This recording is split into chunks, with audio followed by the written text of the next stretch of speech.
Hey guys, come along with me to do some upper face talks. As you can see, I already have my patient's forehead marked up, so I have her lateral borders of her frontalis marked, and then I mark nickel to dime size spacings across the frontalis.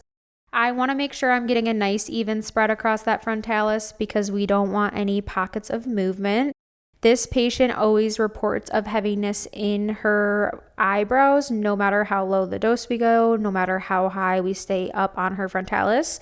So I tried a little bit of a different technique with doing 3 rows, the higher concentration on that top row, and then tapering down concentration as I go closer to her brows. So just keep in mind, as a provider, it is your job to reassess your patient at every appointment and see what they're happy with, what we could improve together. And your job is to always stay on your toes. You need to be tailoring things specifically for your patients. They are paying money for these procedures, so we want to make sure that they are happy as they can be and that you're doing your job to the best of your ability. So if that means changing things up here and there, that means changing things up. So once I did that, I then moved on to the glabella complex. I marked a 5-point injection here. I'm going into that bursaris at a 90-degree angle, 3/4 needle depth. And then I have her medial corrugator. I'm going to go at a true 3/4 needle depth here and make sure that I'm really isolating that muscle on injection.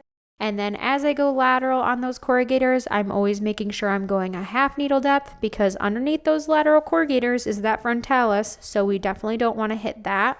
So make sure you're adjusting your needle depth the more lateral you are going out on these injections. Same thing on the other side, as you can see, medial corrugator, 3/4 needle depth, and then that lateral corrugator is going to be a true 1/2 needle depth. I always like to isolate my muscle and kind of go in parallel with the eyebrow just to ensure that I am not hitting the frontalis. Next, we are doing crow's feet. As you can see, this injection is very superficial. You want this area to bleb up like a TB test. So I tell people, if you don't know what that looks like, make it look like a mosquito bite. You want it very superficial to treat that muscle around that eye. We're going for a nice softening look. We're not trying to get completely rid of her crow's feet because she likes her crow's feet when she smiles in pictures because it's charming. Next, we are moving on to a brow lift. I always identify this by having my patients close their eyes as tight as possible. And from there, I am seeing where that orbicularis oculi muscle is pulling down and in, and I'm trying to release that at the arch and tail of that brow. So a 2-point injection on each one of her brows.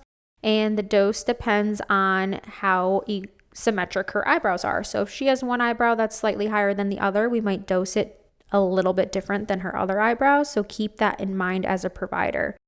Here we are in the mentalis. I like to go 3/4 to full needle depth here in that area, and I do a 2-point medial injection there.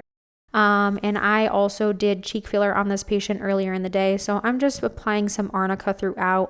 She is a oozer, she is a bruiser, so that arnica is just going to help break up some of that bruising and get rid of that swelling a little bit quicker for her healing process. But overall, post-care instructions are going to be no laying down flat, no touching, and no sweating excessively for the next 4 hours for our patients. We put that product where we want it, and we want to keep it where it's at.